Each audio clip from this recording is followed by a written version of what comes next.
Good afternoon, everyone, and welcome to today's webinar, National Institute of Justice's Graduate Research Fellowship Programs, which is hosted by the National Institute of Justice. At this time, I would like to introduce Dr. Marie Garcia, Social Science Analyst in the Justice and Systems Research Division at NIJ, and Dr. Gregory Dutton, Physical Scientist in the Office of Investigative and Forensic Sciences at NIJ. Good afternoon, everyone, and welcome to the webinar. I wanted to give you a bit of information about NIJ. So we are the Research Development and Evaluation Agency of the U.S. Department of Justice. Our mission here at NIJ is to improve knowledge and understanding of crime and justice issues through science. Here at NIJ, we have our long-standing Graduate Research Fellowship Program. The program goal is to support doctoral students engaged in research that addresses challenges of crime and justice in the U.S. With the GRF program, we have two program tracks. We have the Science, Technology, Engineering, and Mathematics, or STEM, and the Social and Behavioral Sciences. Both program tracks funding opportunities are open now through November 21st. These are the solicitations. So the solicitations are the documents that give the specific details about requirements to apply. These are available on nij.gov, and we'll talk more later about where to find these and what to look for in them.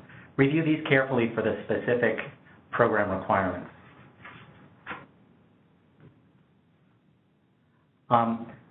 First, to talk about the GRF STEM program. The STEM program was established as a separate track about 3 years ago. The Social and Behavioral Sciences track was well established for many decades, but STEM, we weren't getting a lot of applications in STEM. So NIJ committed to expanding support for PhD researchers in STEM fields, and we established a separate program. This program has two basic requirements for the student: current enrollment in a PhD program in a physical, life science, engineering, or math field, and that you propose a thesis project with a demonstrated relevance to criminal justice. For the STEM program, we increased the terms of support for the fellowship to make it competitive with other federal fellowship programs. So we have a $35,000 annual student stipend. So that can be essentially student salary and can also include insurance. In addition to that, up to $15,000 annually for tuition fees and research expenses. And the research expenses can include things like lab supplies, software, conference travel, among other things. These fellowships do not include indirect costs to the university, so all of the support goes directly to the student. The STEM program can give up to 3 years of support over a 5-year period.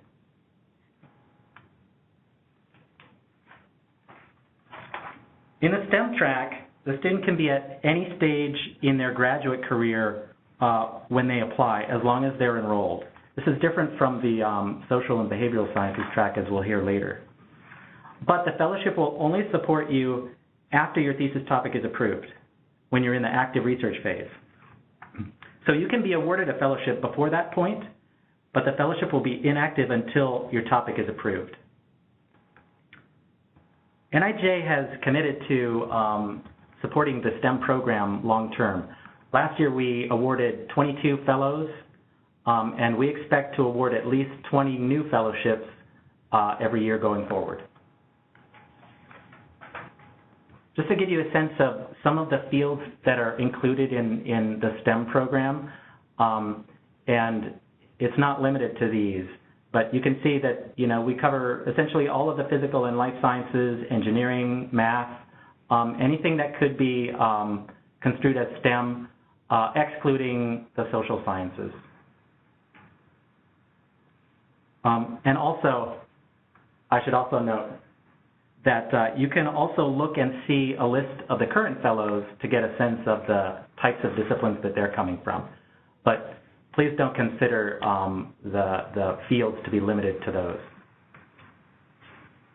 The GRF STEM program, these fellowships can be renewed for up to 3 years over a 5-year period, unlike the SBS program. So you can take a hiatus of the fellowship during your graduate career if you have a need to. I should note here, very important, current fellows, so if you've been awarded a GRF STEM fellowship from NIJ, you do not need to reapply through this process. The fellowship renewal happens through the university and it's a separate process. So current fellows, GRF STEM fellows, do not need to reapply to this funding opportunity. Annual renewal requires 2 things: verification of enrollment, and again, you can take a leave of absence if you have reason. But for renewal, verification of enrollment and a letter from your committee chair confirming that you're making adequate progress on your approved thesis topic. To make sure that your fellowship, that your research is on track, we require annual progress reports. And at the end of the fellowship, we require a copy of your completed thesis to show the great research that we've supported.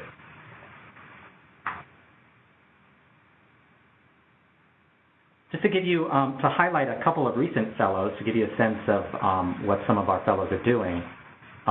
Here we have a couple, for example, Catherine Gettings. She was a 2011 fellow from George Washington University, working in forensic DNA. Her project was ancestry phenotype SNP analysis and integration with established forensic markers.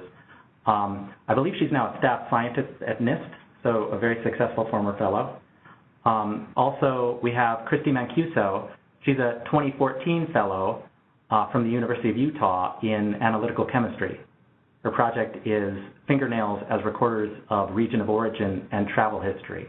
So she's a current fellow who's still working on her project. And again, these are just a couple. You can look at the GRF program website to see bios of all of our current fellows, or many of them.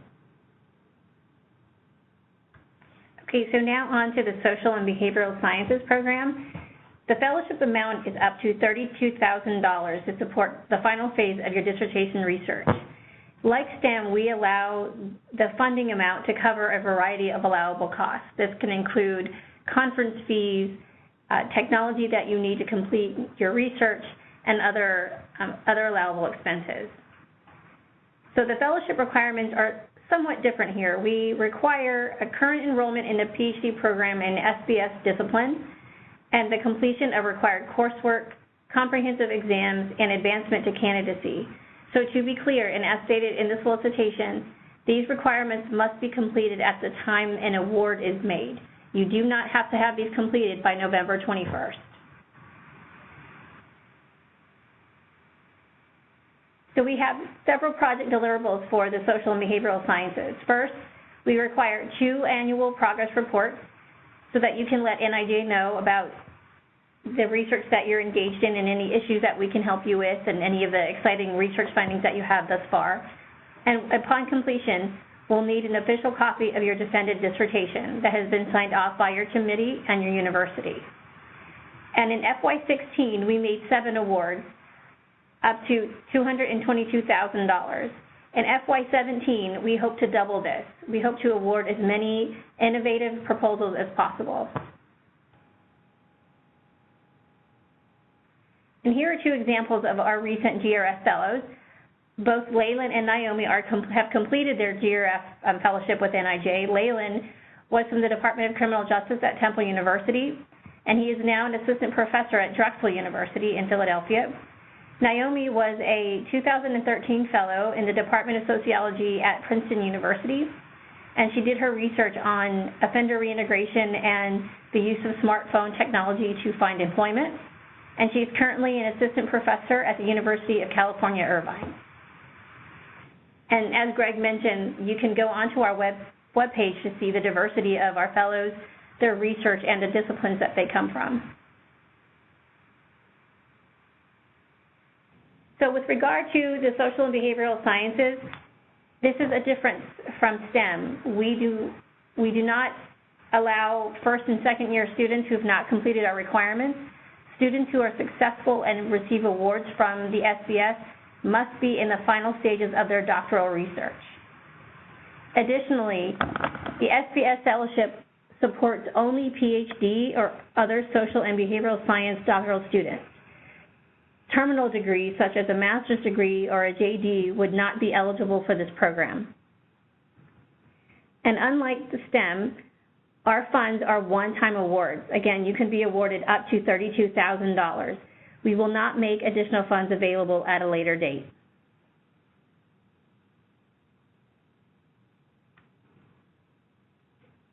So with regard to both of our programs, the academic institution is the official applicant. So as a student, you should not apply on your own. Your university will apply on your behalf. One of the questions that received a lot of attention was the international students. Yes, you can apply for this program because the academic institution is applying on your behalf. So your status is not particularly relevant for this program. Academic institutions outside the United States are not eligible to apply unless they are connected to an American university. For instance, if your university has a satellite campus in another country, and that would be eligible, but any other non-U.S. institutions would not be eligible for STEM or SBS. An IRB, or human subject approval, is not required at the time of application. Again, you do not have to have this documentation in your application unless you already have it completed. But if an award is made, you would need to submit this verification documentation to NIJ. A few more points to make that are common to both programs. For both of the GRF tracks, you must be enrolled in a qualifying PhD program at the time of application. The thesis topic has to have a demonstrated relevance to criminal justice because this is NIJ's mission. Further requirements beyond basic eligibility will need to be met before the award becomes active or funds are made available, but not necessarily at the time of application.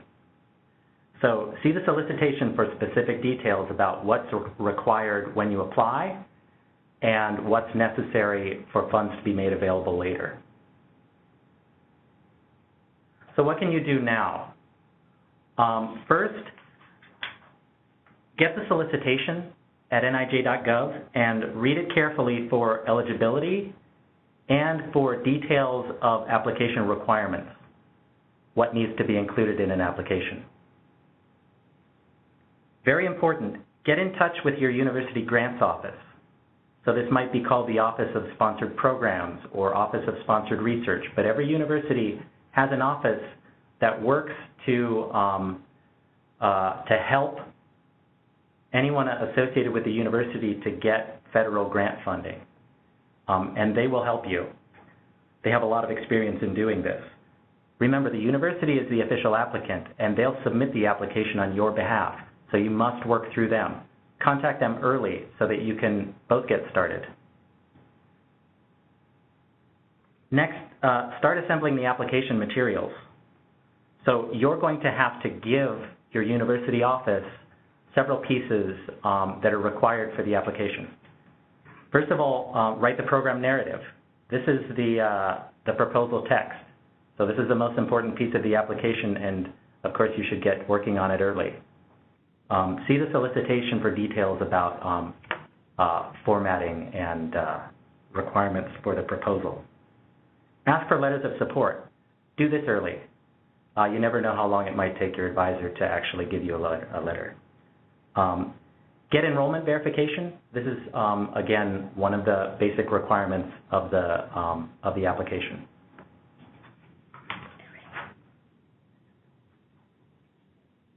Just to give you a sense of the timeline for this whole process of application review and awarding, NIJ this past year has shifted the timeline to match other federal fellowship programs. So you can see this is, if you followed the program before, it may be a little different. But currently the solicitations are open now through November 21st. so just before Thanksgiving, so make sure that you get everything to your university grants office ahead of time because they'll be busy heading into Thanksgiving. After the solicitations close, there's a period of review. So your application packages go to peer review by external panels composed mostly of academics, just like your advisors. NIJ anticipates that awards will be announced by May 8th and that funds will be available by fall of 2017, but again, if all of the award conditions have been satisfied.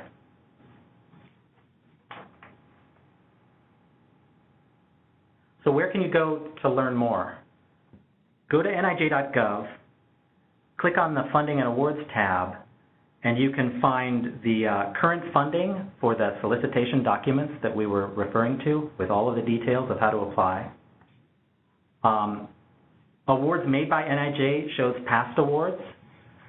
So go to prior years for the GRF programs to see abstracts of fellows that were awarded, just to get if you want to get a sense of what's been awarded previously.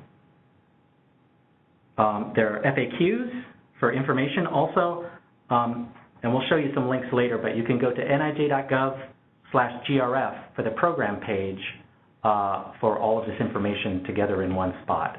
Also, you can sign up on this page for email updates to get updates about when solicitations post and close.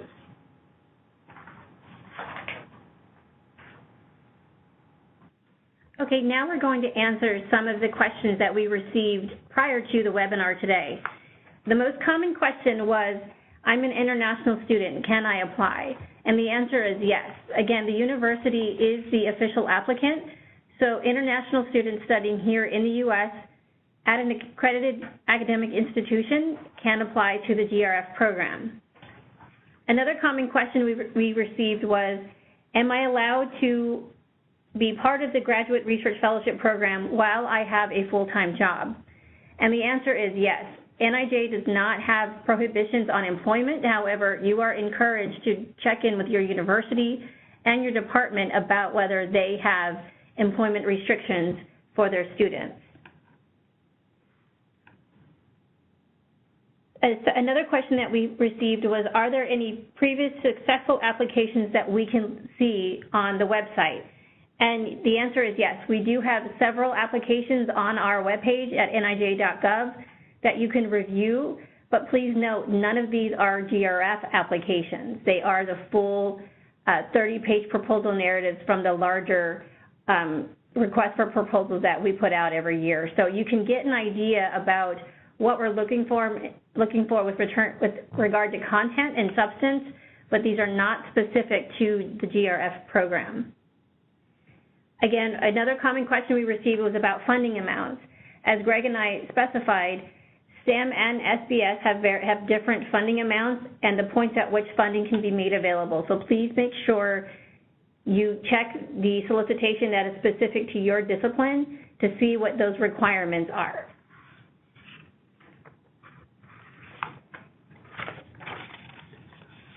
Another question that we received was, where can I go for assistance with the application process? In a few minutes, we will show you the contact information for NCJRS. NIJ staff cannot personally respond to email inquiries. However, we do have great staff at NCJRS that are extremely helpful that can answer all of your questions. Another question we received was, can applications be submitted for projects that are currently in progress? And the answer is yes. If you are, for instance, an SBS student and you have your dissertation research that you're working on and you have a year or so left, you are encouraged to apply to the program. Again, you must have met all of the program requirements.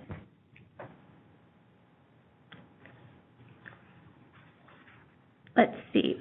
We had another question about data archiving, specifically, do I have to archive the data that I collect from my dissertation research? And the answer is maybe. Data archiving is encouraged but not required for GRF awards. However, should you want to make your data available for the public, we're happy to work with you to archive your data. Again, another question we received was about our requirements for the Social and Behavioral Sciences program. As mentioned, your requirements must be met by the time an award is made, not at the time of application. So please remember that. You do not have to complete everything by next month. Let's see. We had a couple of questions about GRF STEM that I'd like to go to. So one of the questions was, if one was awarded a STEM fellowship and it's expected that renewal is necessary, what's the application process and what's the deadline? So like I said earlier in the webinar, if you've already been awarded a STEM fellowship, don't reapply through this process.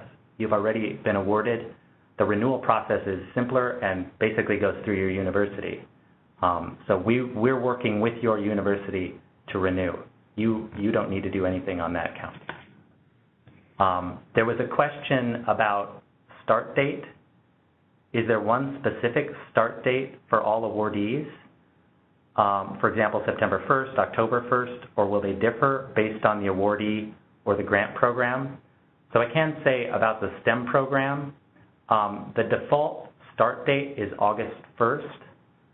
We wanted to make sure that that people would have funds available for fall semester if they needed it. So that's the default start date, but if you have some reason to choose a later date, you can do that for STEM. And the same is true for social and behavioral sciences. We have a preferred start date that's listed in the solicitation. So again, that is preferred, and we would want that to line up for the fall semester for you. However, if you need a later start date, just justify that in the timeline and be clear in your application documents when you would need funding to start for you. We have another question.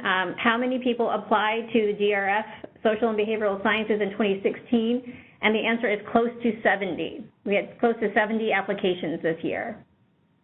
I can say also for STEM, last year we had about 40 applications. We made 22 awards, so you can do the math, and the funding rate is pretty favorable there.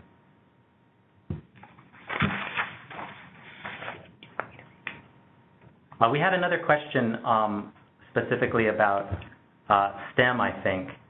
The question was, does environmental forensics fall into the scope of the NIJ GRFP? And I'm sure that's referring to STEM. I can't specifically talk about specific disciplines, but what I did want to note is that if you can demonstrate relevance to criminal justice in the United States, then you would be eligible. Remember, you just need to be enrolled for STEM, enrolled in a science, technology, engineering, or math field, and your topic has to show relevance to criminal justice in the United States. If you meet those, then you would be eligible.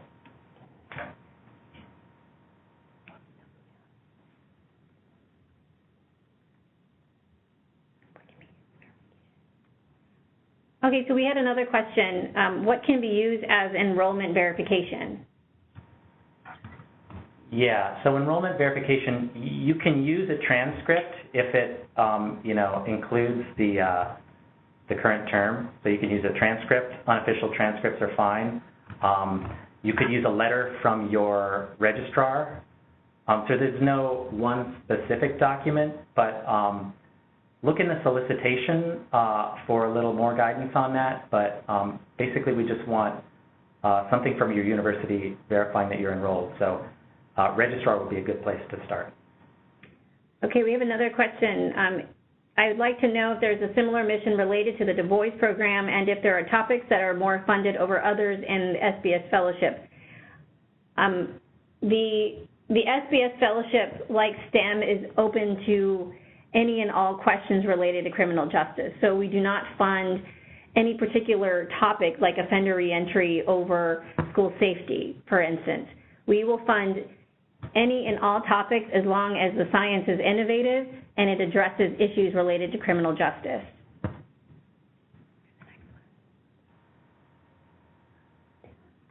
We had a question. I'm a current computer science and technology graduate student. Am I currently eligible, or will I have to wait until doctoral study?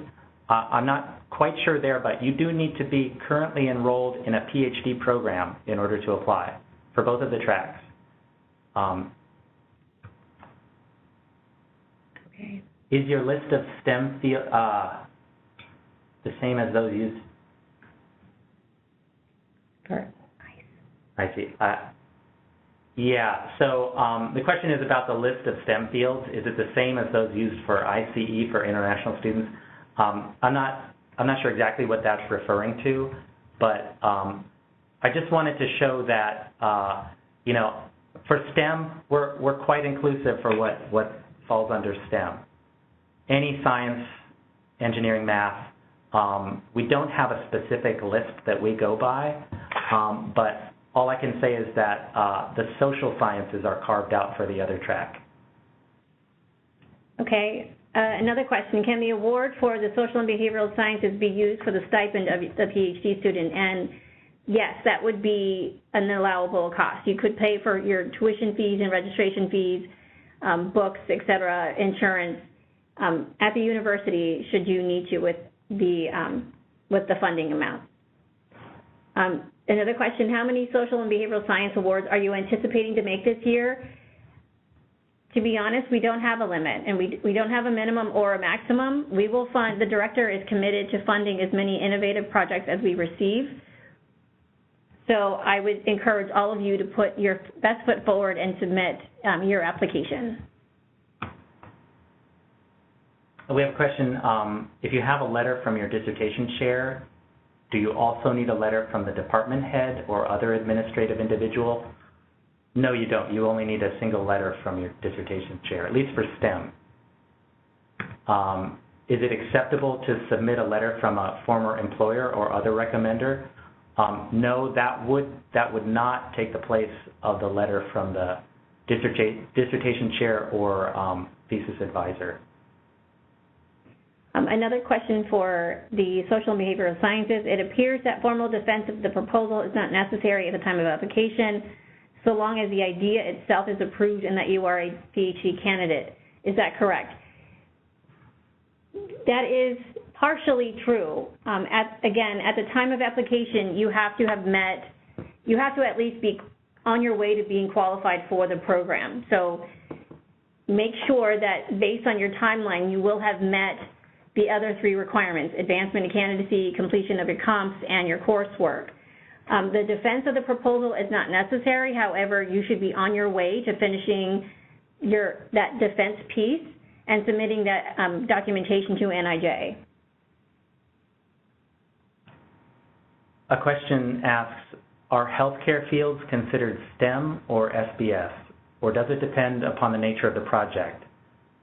I didn't see any past projects. So I think it depends on, you know, the specific field. So we certainly, I think last year we made an award to someone in a neuroscience program. So there are some fields that, you know, could certainly be said to sort of span the hard sciences and the social sciences. So to some extent it might depend on the nature of the project. If you're using you know, physical science experimental techniques, or if you're using social science methods. But like I said, you know, we do have at least one prior field that neuroscience that was awarded under STEM. Okay, another question, is it possible to defer the award? And the answer is it depends. So again, if you need to start your project, your timeline later than August 1, that would be permissible. However, if you're thinking about deferring for a year, you might consider whether or not you would apply to GRF this year.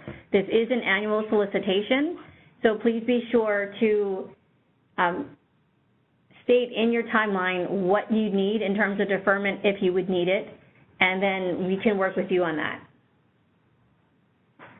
Another question about I understand that GRF is not available for terminal degrees, but what about dual degree programs, PhD, JDs?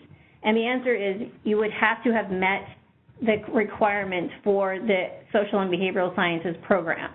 So if you're on track with the PhD to meet those requirements, you're encouraged to apply.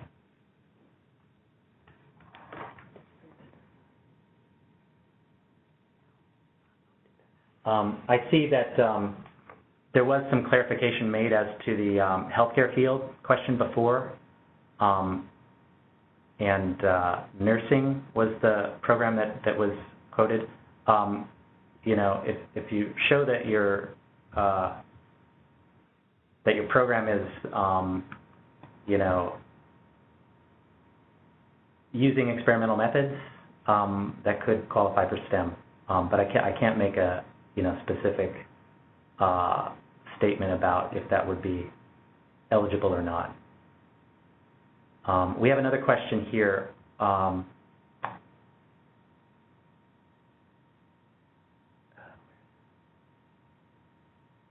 Should we write the proposal to an expert or a layperson?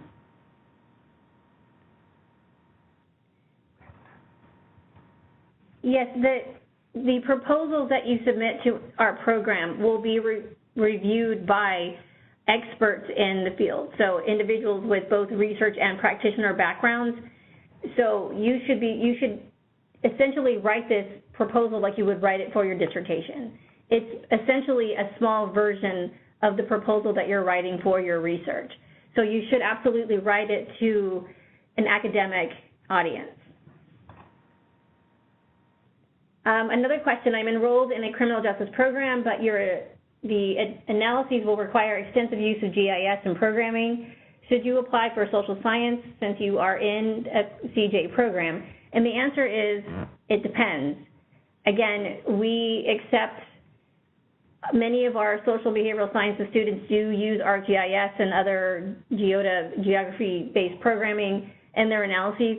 If you're using it as an analytical technique, that's completely appropriate. However, we do have both tracks, so you need to make sure that when you apply, you are applying to the most appropriate program. So I would encourage you to check in with your dissertation committee to make sure that you're submitting your proposal to the right place. Another question, my dissertation is in the discipline of social welfare. Is that eligible within SBS? Yes, that would be a discipline that would be eligible for the program.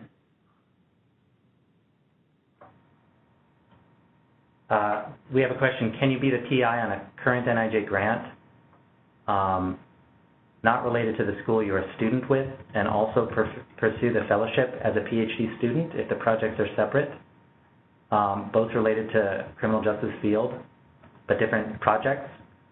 Yes, if you're a PhD student currently enrolled in a PhD program, you can apply. Okay, another question. Will we apply on our behalf of the university, or the grants office at our university applies for us? To be clear, GRFs we make awards to the university, so the university will apply on your behalf. Should students apply as individuals, they will be removed from competition, so please make sure the university submits the proposal for you. A related question there, are PhD students supposed to get a DUNS number and a SAM number for their university in order to apply? So these are numbers that entities need in order to apply for funding from the federal government. And again, the student is not applying, the university is applying. So no, you don't need to get a DUNS or a SAM number. You need to work with your university grants office, and they will already have those. Okay, another question. In the SBS solicitation, it indicates that part of the program narrative should include information about the academic institution's record of accomplishment. Does this refer to the particular department or the institution? This is specific to the entire institution. What we want to see is a record of performance from your organization.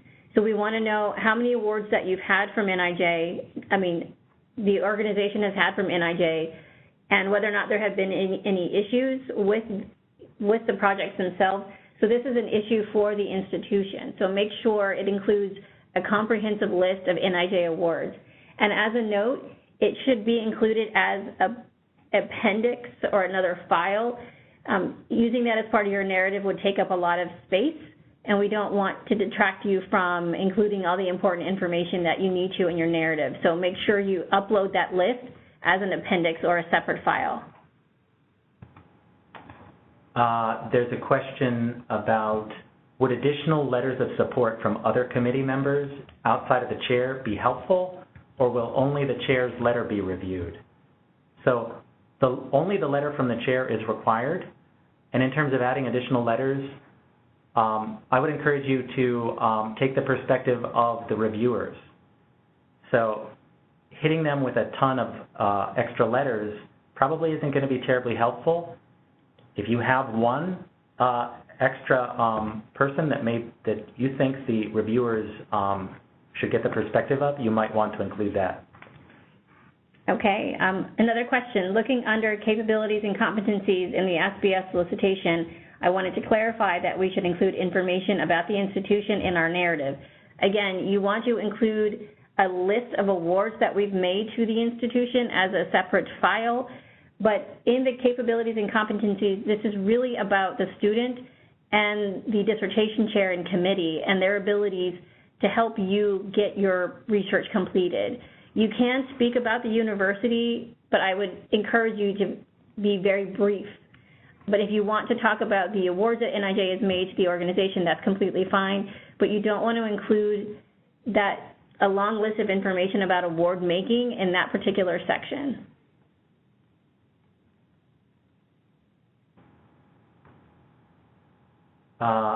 We have a question. I'm STEM enrolled in the master's program, not yet PhD. I'm guessing I'm not yet qualified. That's correct. You need to be currently enrolled in a PhD program to qualify. So if you're not enrolled now, apply to your university and get enrolled in a qualifying PhD program, and perhaps you could apply next year. Okay, we have a question about the methodology and the research narrative and the lack of information that we include there. Do you need to include your variables and at what level of detail? Something important to remember is that the application you submit to NIJ will be reviewed internally and by external researchers and experts. What you want to make sure you do is be as clear as possible about your methodology and everything, your analytic plan and everything that goes into completing your research. If the panel has questions, we will not go back to you and ask them. It needs to be as clear and comprehensive as possible. So you should include all the information that the experts will need to understand the research that you're engaged in.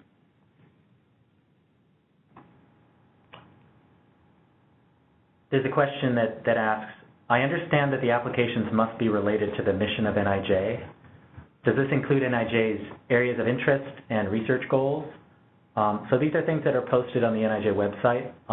The question goes on to ask, I think it looks like it's written from the social and behavioral sciences perspective, but I wanted to answer for STEM. You can look at our website and find some of the research priorities that may be listed there, just to get a sense of what we fund.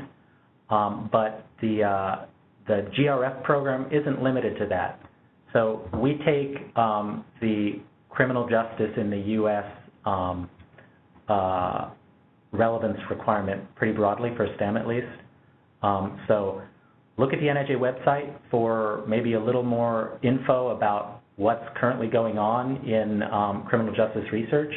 But for STEM, don't consider yourself bound by those.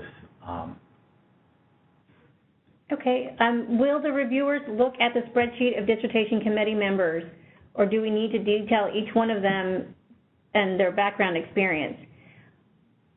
You are encouraged to, and required, I believe, for SBS, the student and the dissertation chair must submit a biosketch or a CV or a resume. Should you want to include additional information about the committee members, that's fine. The reviewers may or may not look at it. They won't be required to. So would encourage you to make sure you get in the required documents before you start adding additional information. But if it's in there, they will look at it.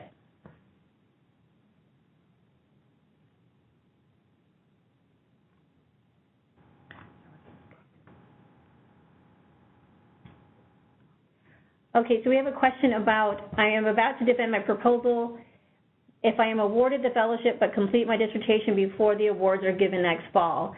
So if you defend your proposal today and you finish your dissertation in May of next year, then you would have to forfeit your award because you would no longer be a doctoral student. So again, make sure this timing of the program, again, works for you. Again, the preferred start date is August 1, so if you plan to finish up before then you may not want to spend time applying to the program.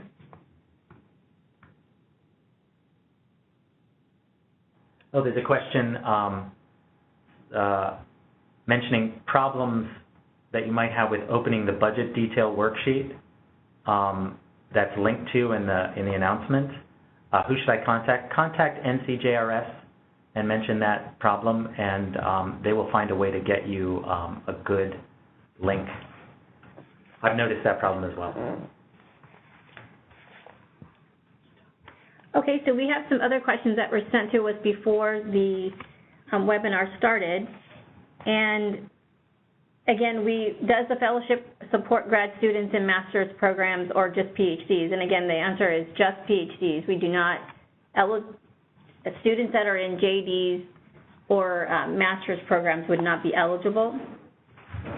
We have a question about, I will reach candidacy and finish my comp paper this semester. Can I still apply? And yes, you are encouraged to apply. For the social and behavioral sciences, again, we want to capture you in the final stages of your dissertation research, so you would be a perfect candidate for funding for the program. Let's see. We have another question about relocation. Does it matter in which state I live, and are there relocation requirements? And no, there are no relocation requirements for the program. So again, we make the award to your university, wherever that might be in the U.S., so we don't require you to come to D.C., or there are no other types of requirements. Is it possible to be awarded a graduate research fellowship with NIJ while pursuing a PhD remotely with an international institution? Again, only accredited academic institutions in the U.S. are eligible for the program.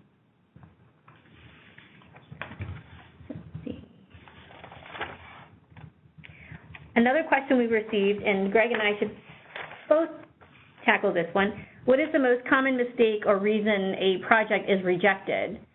Something to consider is that the research has to be relevant for NIJ. So you want to be really cautious about what you propose to us. If the field is saturated and NIJ has spent a lot of money contributing to a specific area, you want to be clear that your research adds something unique to this particular discipline. One of the more common reasons that a proposal may not be well received by our panel is that there are too many questions about the analytic plan, the methodology, and importantly, you want to make sure you talk to impact. So if we fund your research, how will your research matter for the field of criminal justice and for the men and women who do this work every day?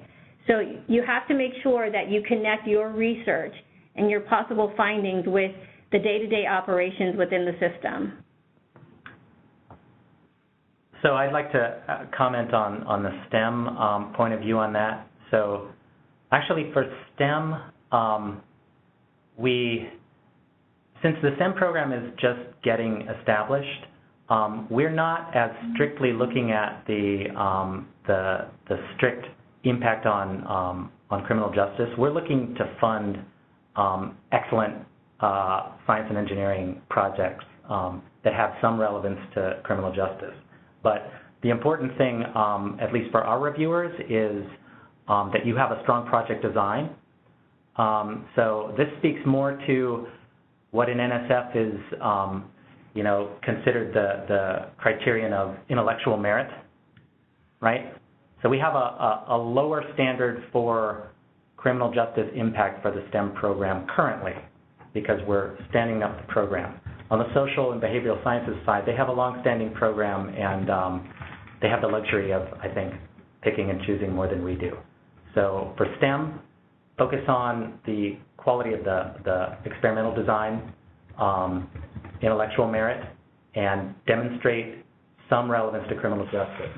But we're not making funding decisions on the STEM end based on any one project having a greater or lesser potential for impact along criminal justice lines. But we do need to justify that there is some relevance to NIJ's mission. Okay, we have a question about what if my dissertation is defended in the spring? If your dissertation is defended in spring of next year, you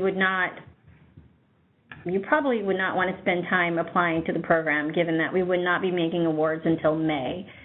However, if you're thinking about spring of 2018, you are encouraged to apply because you would be eligible for the program given your timeline.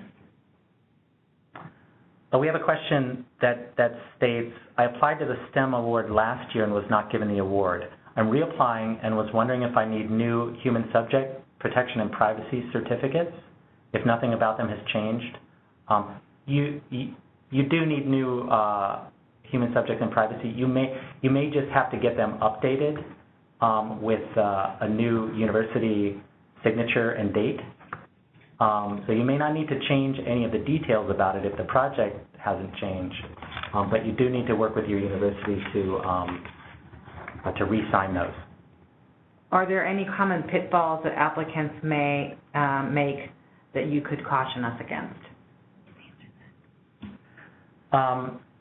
So I wouldn't call this common, but it certainly happens that occasionally that one of the required pieces of the application is missing. That's the one thing to be careful about. So look at the solicitation and see which of the documents are required, and make sure that those aren't missing. Work with your OSP to make sure that they have all of those required pieces.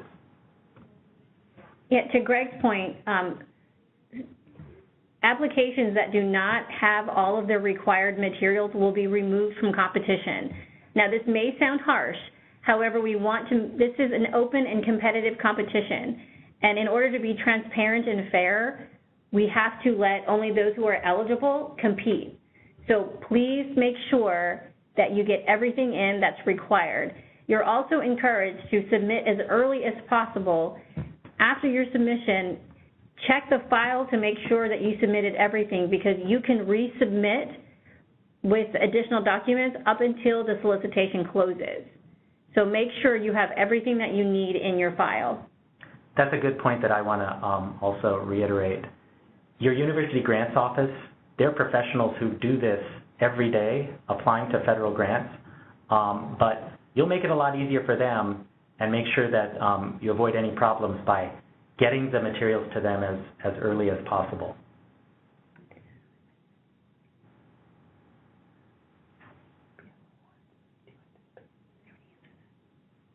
Okay, we had another question about the anticipated awards for the social and behavioral sciences this year.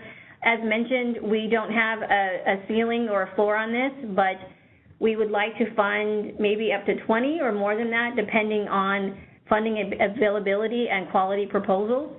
So please submit your applications as early as possible so that you can be competitive. Again, with STEM, we anticipate making 20 awards. We made 22 last year. We anticipate at least 20 a year, new awards going forward. At this time, it looks like all of the questions have been answered. We will give you guys a few more minutes, or a few seconds perhaps, if you have any other questions that you would like to submit before the end of the webinar. We are approaching 3 o'clock, so we will be ending shortly.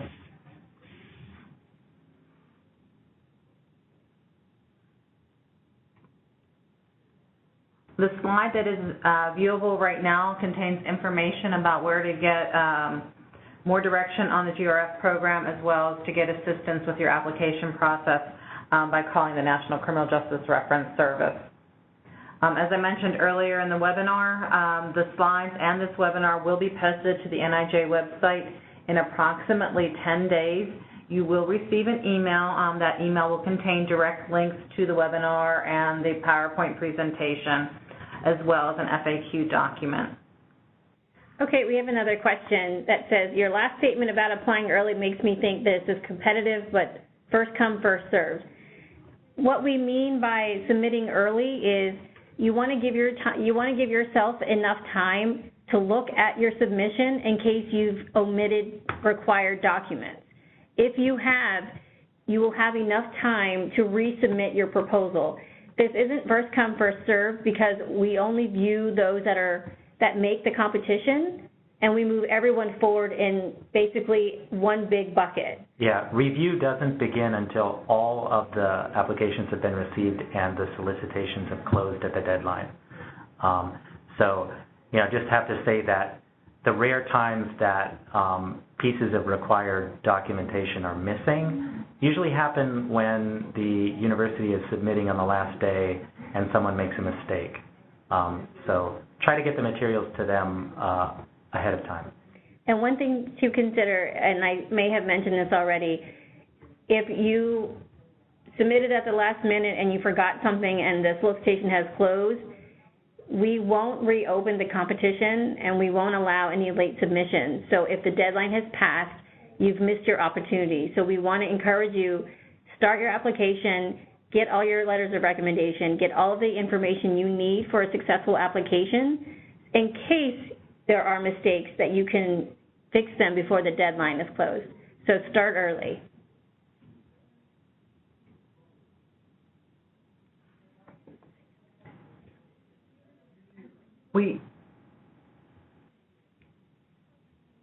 Can you apply more than once if you are denied the first time? So I believe what you're asking is if you did not receive an award, for instance, in FY16, can you apply this year? And yes, absolutely. You can apply, and what you will likely receive are comments from the peer reviewers about your application that might help strengthen your proposal the second time around. So you can resubmit your proposal.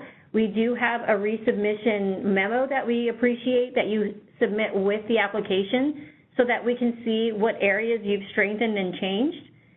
So yes, you can reapply if you'd like to. So as Marie said, we ask you if you are reapplying to include a resubmit statement, and that's an opportunity for you to respond to the comments that you got from peer review the previous year to show the current reviewers what you may have changed about your project. But you're encouraged to reapply. At this time, we do not have any further questions. We do not have any further questions at this time, and that will be the end of our webinar. Again, the last slide does list the information for the National Criminal Justice Reference Service. If you have questions after the end of this webinar, you may reach out to them, and they will work along with Marie and Greg to answer your question. Thank you very much for joining us. We appreciate your time and patience. Have a good day.